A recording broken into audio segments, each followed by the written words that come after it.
The envelope has been sitting on your kitchen table for 2 hours before you open it. You know what it is. You have been waiting 3 years for this exact envelope. You open it. The number at the bottom is $3,412. 3 years, 100 million streams, 22 cities, $3,412. You read it again. $3,412. You call your manager. He doesn't answer. You call your lawyer. You don't have a lawyer.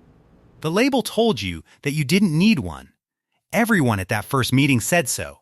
Everyone at that first meeting had a lawyer.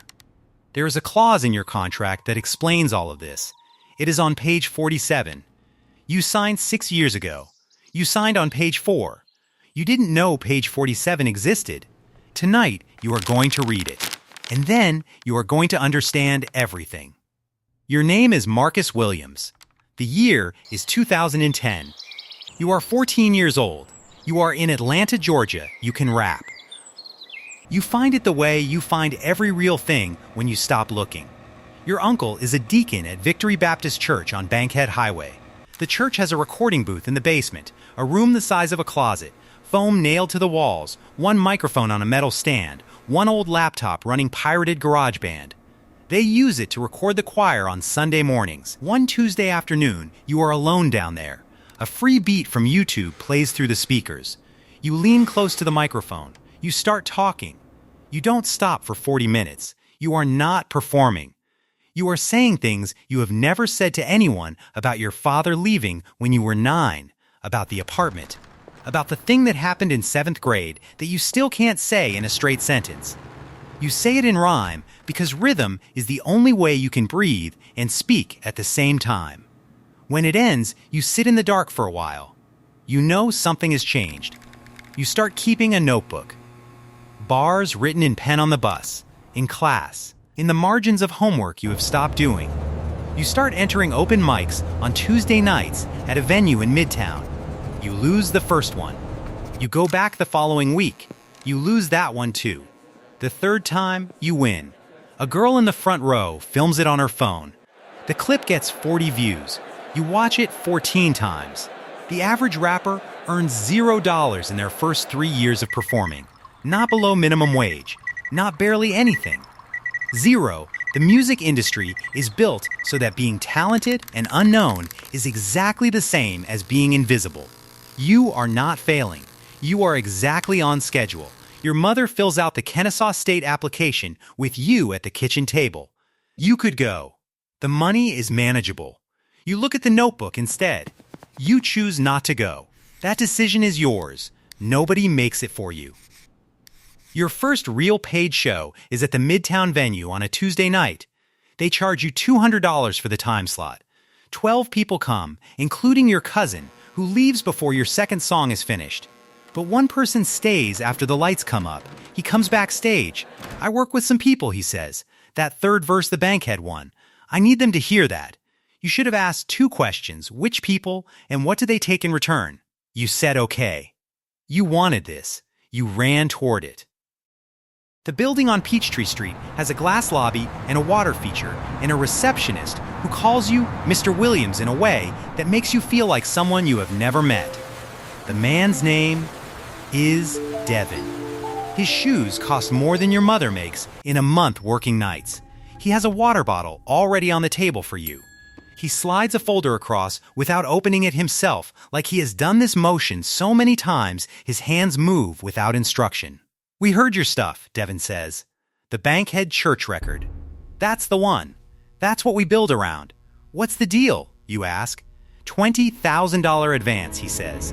Standard contract. This is what everybody signs. $20,000. You are 17 years old. You have never held more than $300 in cash at one time. $20,000 is a number from a different dimension. Take it home, Devin says. Read through it. You take it home. The contract is 73 pages long. You read page 1. You read page 2. You read page 3. You look at the number again. $20,000. You flip ahead to the signature page. The clause about who owns your music is on page 47. Nobody told you to read page 47.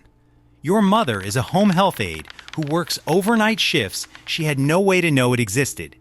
Your uncle, the deacon, knows scripture, not entertainment law. Every single person in Devin's building had already memorized page 47. They knew every word of it. They were waiting, with practiced patience, for you to sign on page 4. Your mother asks, "Should you get a lawyer to look at this?" Devin said it's standard. Everyone signs this. You go back to Peachtree Street. You sign your name on page 4. Your hand doesn't shake. It should have. The advance arrives 12 days later. $20,000 minus $3,800 in admin fees you did not know about. Net, $16,200. You buy your mother a new refrigerator. You buy studio equipment. You start recording. 3 months later, the album is done. Production cost, $22,000. The label pays it. You think this is generosity. It is not generosity. Every dollar the label spends on you is a loan against your future royalties. The $20,000 advance, the $22,000 production, $14,000 in marketing, $8,500 for the music video. Before you ever receive a single royalty dollar, you must recoup payback $64,500 of label spending from your earnings. Working backwards, 47 cents per hour of your time over 3 years, 47 cents an hour. Your first single is called Bankhead, named after the street with the church. Monitoring the you situation. know it is good before Keep it is gathering finished. data. The label puts it on Understood. every streaming platform. They send it to 30 radio programmers. They book you one interview at 6 a.m. on a local morning show. Then, what happens in the next 60 days is not something Devin planned for. What you will discover is that it doesn't matter if he planned for it or not. Bankhead goes regional first, then national. A girl in Houston posts a video of herself crying to the bridge. 4 million views in 3 days. By June, it is on commercial radio in 7 cities. You hear it for the first time on the radio while filling up your tank at a Shell station on Ponce de Leon. Your voice comes through the speakers above the pump. You stand in the parking lot, hands still on the nozzle, not breathing. 40 people are driving past on the street. None of them know that is you. You call Devin immediately. "Did you hear it? On the radio?" "Been tracking it all morning," he says. "How does it feel?" Yeah, You don't have an answer sure. for that yet. No, By I'll be right August, there, man. Bankhead is at number Absolutely. 47 All on the right, see you Billboard then. Hot 100. Devin wants a second single, then a full album, then a tour. "You're opening for South Star," he says. 22 cities. You push for it. You want this. You call Devin back before he finishes the sentence and say yes. Nobody drags you onto that tour. You run toward it. You are 19 years old and you are opening for South Star, and people in the front row know the words to your song. In Dallas, the venue holds 800. 200 people wait outside after the show for a picture. You stand in the parking lot for 40 minutes, shaking hands, signing things. You check your bank account in the hotel bathroom that night. $42. The label throws a platinum party when Bankhead crosses 500,000 certified units. The venue is 2 blocks from the Peachtree Street building where you signed your name on page 4. Your name is on the guest list. You show up in a borrowed car. The parking garage charges $200. You stand outside on the sidewalk and listen to your own song playing through the walls while Devin is somewhere inside telling people the story of how he discovered you. By September, the advance is gone. The tour money is gone. You call Devin. "When do I actually see royalties?" Devin explains recoupment. He is patient because he has said these exact words before to other people in this same measured voice. The label has spent $64,500 on you. Every royalty dollar goes back to them first until that debt is erased. Then, only then do you profit. Bankhead has 100 million streams. Run the math. Spotify's average payout is $0.0038 per stream. 100 million streams, $380,000 total. The label takes 70%. What's left gets split 4 ways: you, your producer, your co-writer, your featured artist. Your share, $12,375. Across 4 years of your life. A Starbucks barista working those same 4 years earned $52,000. With benefits, Devin says the second album is where everything shifts. You're building towards something real. The second album stalls in pre-production. The label stops returning calls. The envelope arrives on your kitchen table. $3,412. Now you read page 47. 3 days before the envelope arrives, you stop at a sporting goods store on Peachtree. Your song is playing through the store speakers. A teenager in the aisle beside you starts rapping the chorus under his breath. He knows every word. You stand there and watch him. He has no idea who is standing next to him. You drive home. That night, the envelope is on the table. It is 2 a.m. Your coffee went cold an hour ago. The contract is spread across the kitchen table. You've been reading for 90 minutes. Page 47. You finally found it. A 360 deal. The label does not just own your recorded music, they own a percentage of everything you generate as a performer. Touring revenue, 30%. Merchandise, 30%. Brand deals, endorsements, appearances, 30%. Your likeness, your name as a performing artist. Your voice. For 15 years from the date of signing. 15 years.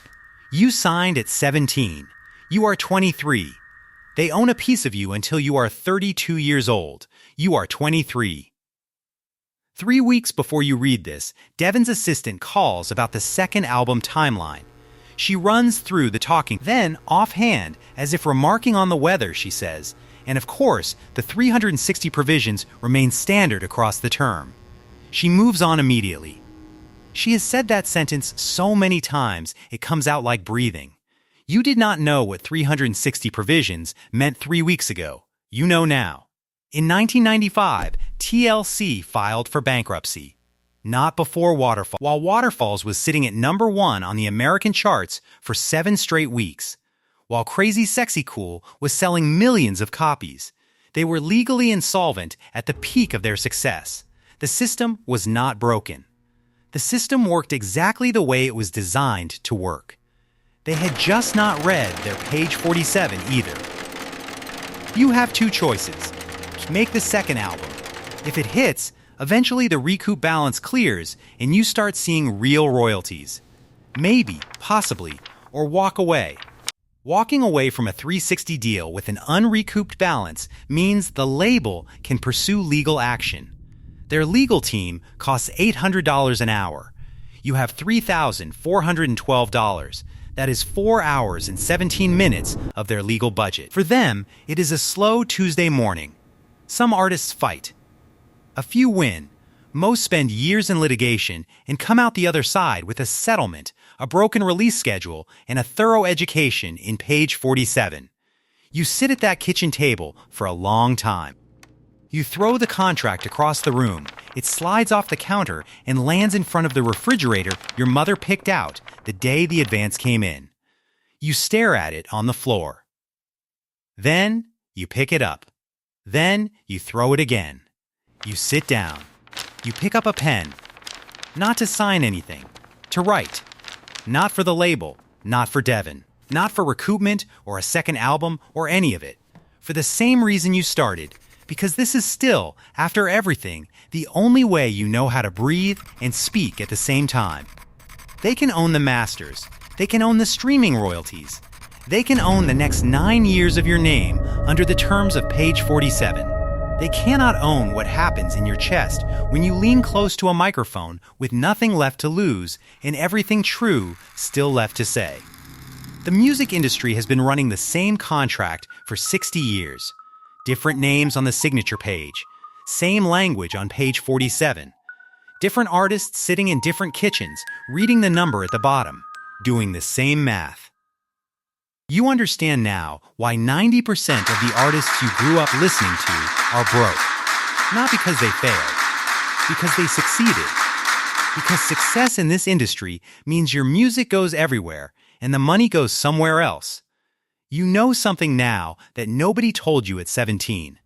You are going to find a way to say it louder. Marcus Williams releases one independent track in 2021. It gets 800 streams. He sells merchandise at 3 local shows and keeps every dollar. Bankhead still streams. Every month, the label deposits Marcus's share after recoupment costs into an account with his name on it. He uses it to pay his phone bill. In 2022, a 17-year-old uploads Bankhead to TikTok with the caption, "Who actually made this?" Banger, 40,000 comments. Nobody in the comments knows. The label's website lists it under their catalog. Marcus Williams is credited as featured artist. Somewhere in Atlanta right now, a kid is about to walk into a building with a water feature in the lobby. Someone has already put a water bottle on the table. The folder is ready. His voice plays on radio stations in 7 cities. His name is not searchable on the label's website. He made something 100 million people have heard. They don't know his name. They know the song. Subscribe. Next week, we follow the manager.